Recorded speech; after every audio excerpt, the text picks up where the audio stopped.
بسم الله الرحمن الرحیم. الحمد لله رب العالمین والصلاة والسلام علی سید الانبیاء والمرسلین محمد و علی آله و صحبه اجمعین. اما بعد، بینندگان بسیار عزیز و گرامی، السلام علیکم و رحمت الله و برکاته. در هر کجای این کره خاکی که هستید موفق و مؤید و سربلند و خوشحال باشید. همه انسان ها در روی زمین به دنبال سعادت می گردند. به تعبیر قرآن کریم به دنبال حیات طیبه، زندگی پاک و خوب می گردند. بعضیا تصور می کنند که در پول و ثروت، بعضیا تصور می کنند که در جاه و مقام و پست، بعضیا تصور می کنند که در شهرت سعادت نهفته است و حیات طیبه نهفته است. اما ما در دنیا می‌بینیم که بسیاری از افرادی که ثروت دارند، پول دارند، شهرت دارند، اسم دارند، نام و اسم و رسم دارند و نام دارند، زندگی سخت و دشواری دارند و از درون از هم پاشیده هستند و روی سعادت رو نمی‌بینند. اما از دیدگاه اسلام و مسلمانان زندگی سعادت آمیز زندگی است که انسان از آرامش درونی برخوردار باشد. اون جایی که قرآن کریم می‌فرماید الا بذکر الله تطمئن القلوب، بدانید که به نام خدا و با یاد خدا دلها آرام می‌گیرند و دلها آرامش پیدا می‌کنند. در نتیجه از دیدگاه اسلام ما گفتیم که سعادت در این هست که انسان بتواند یک تعادل و توازن میان بعد مادی خودش و حیوانی خودش که در واقع شهوات و خواهشات نفسانی باشند و میان بعد معنوی خودش که عبادات و پرستش ها باشند ایجاد بکند و با ایمان به پروردگار اون چرا که در روی زمین اتفاق بیفتد ببیند و این گونه راه سعادت رو در پیش بگیرد. در جلسه گذشته صحبت از فضیلت علم و دانش کردیم و گفتیم یکی از راه‌های رسیدن به سعادت این هست که انسان علم داشته باشد، دانش داشته باشد، شناخت داشته باشد، شناخت نسبت به خودش، شناخت نسبت به جهان هستی، شناخت نسبت به اینی که انسان از کجا آمده، به کجا می رود و آمدنش بهر چه بود. همه این علمها و همه این دانشها به انسان کمک می کنند تا اینکه انسان در راه سعادت قدم برداره. این است که رسول اکرم صلی الله علیه و سلم طبق حدیثی که معاویه رضی الله تعالی عنه روایت می کند فرمودند که من یرد الله به خیرا یفقهه فی الدین، کسی را که الله متعال نسبت به ایشون اراده خیر داشته باشد فقه دین و دانش دین به ایشون عنایت می کند. این علما و این شخصیت هایی که در طول تاریخ اومدن و علم و دانش خوندن و برای امت به جا گذاشتن اون چی که از ظاهر قضیه برمی آید این هست و این حدیث از این حدیث رسول اکرم صلی الله علیه و آله و سلم برمی آید این هست که خداوند به اینها اراده خیر داشته است و اون علم و دانشی که در اینجا مد نظر هست علم توحید هست، علم یکتاپرستی است، علم اصول دین هست، علم توحید و نبوت و معاد هست، علم به مسائل شرعی و احکام شرعی است که در واقع خداوند به انسان عنایت می کند و به این انسان اراده خیر دارد. تنها هدف فقه یعنی اون مسائل فقهی و دانش فقهی نیست، بلکه تمام مسائلی که مربوط به شریعت هستند که علم قرآن، علم تفسیر، علم حدیث، علم فقه، علم اصول دین و مسائل توحید و یکتاپرستی که در رأس اینها هستند. پس نخستین علمی که باعث سعادت انسان می شود علم توحید و یکتاپرستی است. نکته ای که رسول اکرم صلی الله علیه و سلم 23 سال از حیات خودش رو تبلیغ توحید و یکتاپرستی کرد. به ویژه 13 سال رو که در مکه مکرمه بود تکیه پیامبر خدا صلی الله علیه و سلم بر توحید و یکتاپرستی بود. برای اینکه انسان اگر در عقیده و ایمان خودش درست باشه، در توحید و یکتاپرستی خودش درست باشه، بقیه اعمالش درست میشن.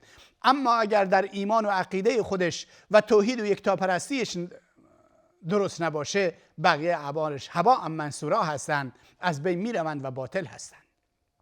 این است که ما باید در اون اندازه که جزو ضروریات دینمون هست و مسائل شرعی رو و مسائل علم دینی باید داشته باشیم که ما در این فرصت‌های آینده در این زمینه بیشتر صحبت خواهیم کرد. کسی که از علم برخوردار هست نور الهی رو در اختیار دارد و در روشنایی اون نور الهی حرکت می‌کند. اون حدیث رو از نبی اکرم صلی الله علیه و سلم شنیدید که رسول اکرم صلی الله علیه و آله و سلم می‌فرماید که یکی از بنی اسرائیل انسان قاتلی بود، انسان جنایتکاری بود، 99 انسان رو به ناحق به قتل رسوند و بعد از اون تصمیم گرفت که ببینم راهی برای برگشت وجود دارد، راهی برای توبه وجود دارد یا خیر. رفت نزد یک عابد، نزد یک زاهد از زاهدان و عابدان بنی اسرائیل و بهش گفت فلانی من 99 نفر رو کشتم، آیا راهی برای توبه وجود دارد؟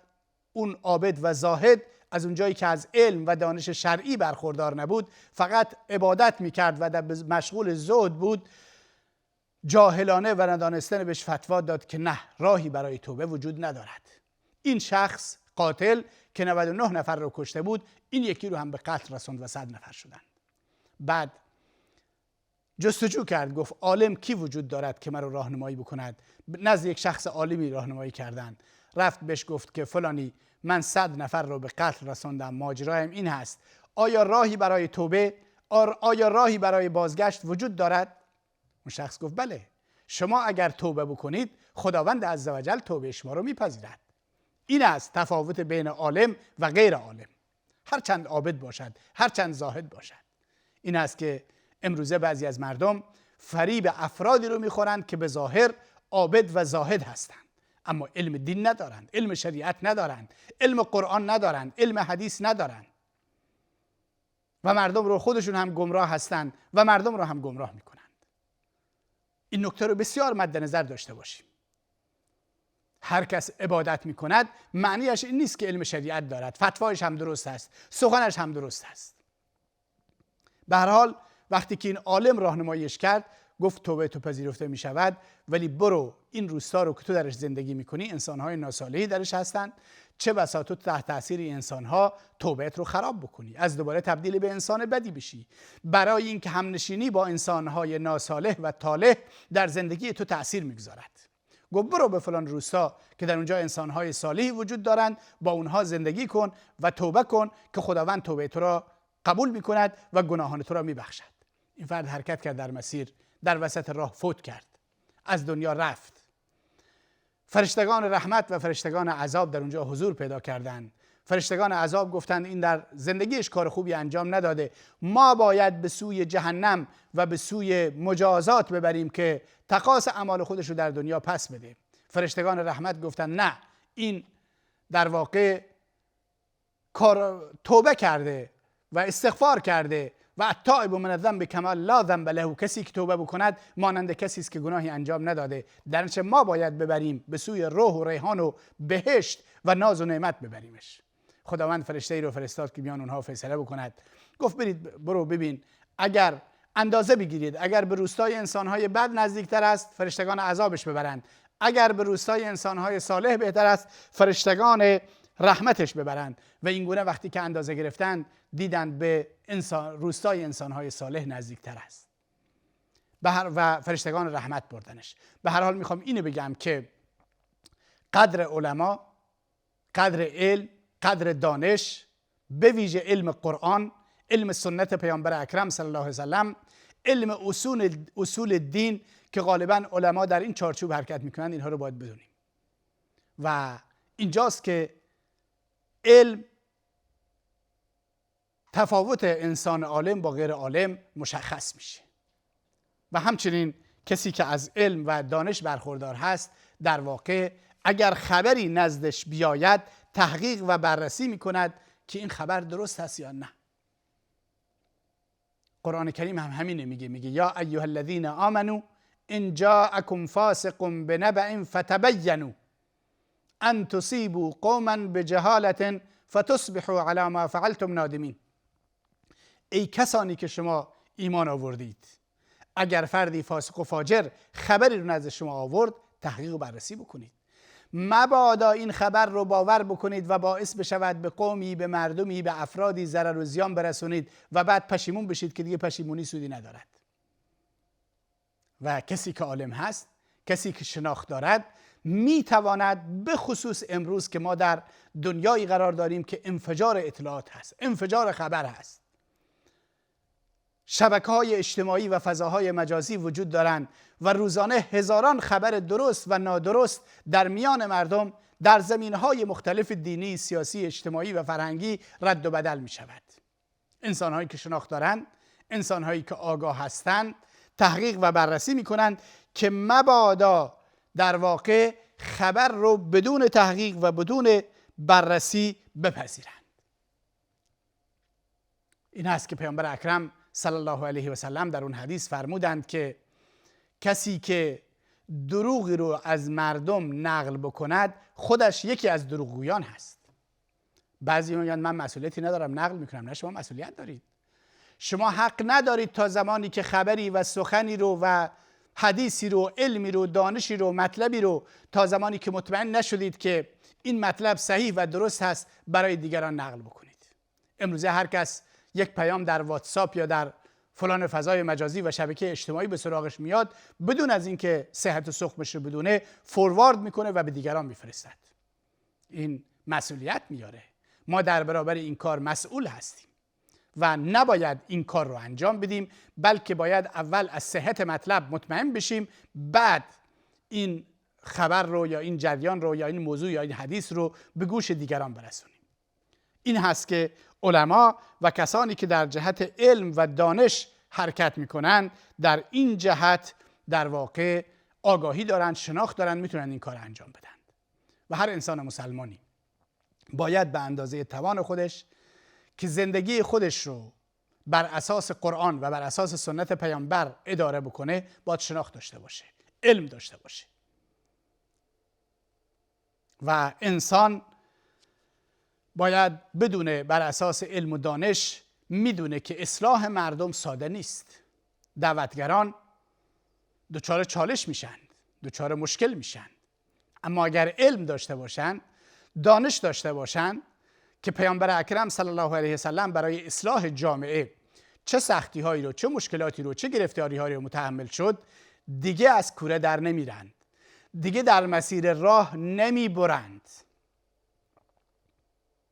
اگر با سیرت صحابه آشنایی داشته باشد، اگر با سیرت علما و شخصیت‌های برجسته این امت آشنایی داشته باشد، می‌داند که راه دین و راه دعوت همیشه با گل و ریحان فرش نیست، بلکه چه بسا با شکنجه ها، با ترورها، با اذیت و آزارها در واقع در مسیرش قرار دارند و می‌داند و چون علم دارد و شناخت دارد در این مسیر صبر می‌کند.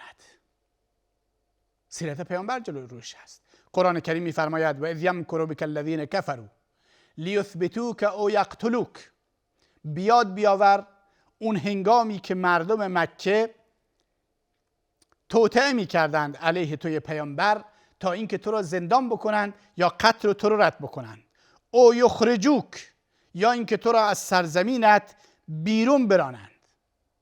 و یمکرون و یمکر الله والله خیر الماکرین. و اونها هم مکر میکنند و توطئه میکنند و الله متعال مکر و توطئه اونها رو پاسخ میدهد و باید دونست که خداوند بهترین کارساز هست. این کسی این مطالب رو میداند که از علم و دانش برخوردار باشد. به این خاطر در مسیر دعوت خستگی به خودش راه نمیدهد و در این مسیر حرکت میکند. و یک انسانی که علم و دانش دارد میداند که خداوند از کسانی که علم و دانش دارند دفاع میکند و اونها رو تنها نمیگذارد.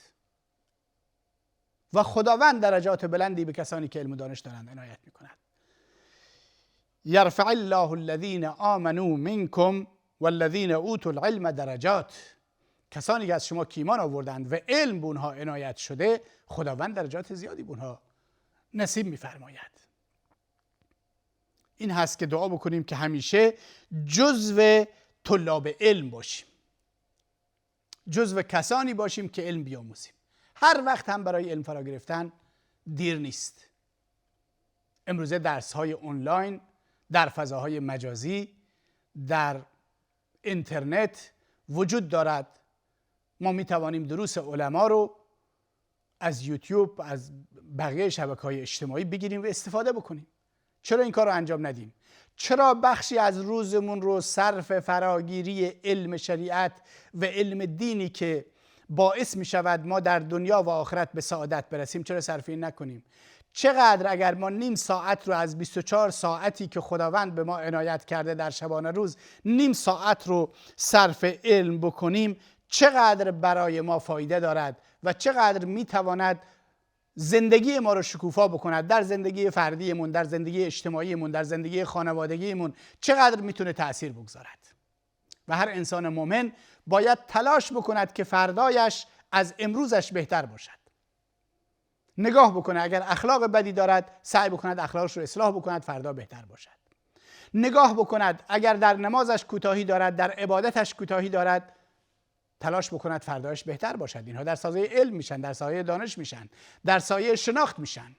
و هر چقدر انسان شناخت بالاتری پیدا بکند، یک شهروند بهتر، یک شهروند صالحتر و یک انسان جالبتر و دلپذیرتری میشود و برای خودش و خانوادهش و جامعهش مفیدتر می شود و اینها در سایه علم و دانش و شناخت در واقع حاصل می شوند.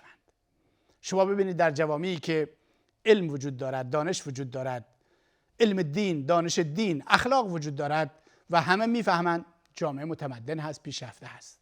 اما در جوامعی که مشکل به صورت دیگر هست، خب ما کلی مشکل داریم. علامه ابن قیم جوزی رحمه الله فصلی رو در واقع مطلبی رو بیان کردن مبنی بر این که علم و مال با یکدیگر زیاد تفاوت دارند. نخستین نکتهش این هست که میگوید علم میراث انبیا هست و مال میراث اغنیا و پادشاهان هست، تفاوتشون زیاد هست. میگه علم از صاحبش نگهبانی میکند در حالی که مال نیاز به نگهبانی دارد. میگوید علم با آموزش، با بخشیدن به دیگران افزایش پیدا میکند، ولی مال با خرج کردن کم میشه مگر اینکه صدقه بدهد که با صدقه دادن زیاد میشود. میگوید علم در داخل قبر و بعد از قبر هم به صاحب میرسد، اما مال اینگونه نیست و موارد زیاد دیگری که در واقع وقت به ما اجازه نمیدهد و ادامه مطلب رو انشاءالله ما و موضوع رو در هفته آینده و بحث آینده من خدمت شما عزیزان بیان خواهیم کرد. تشکر میکنم از این که ما رو همراهی کردید. تا جلسه دیگر و وقت دیگر، خدا یار و نگهدارتون.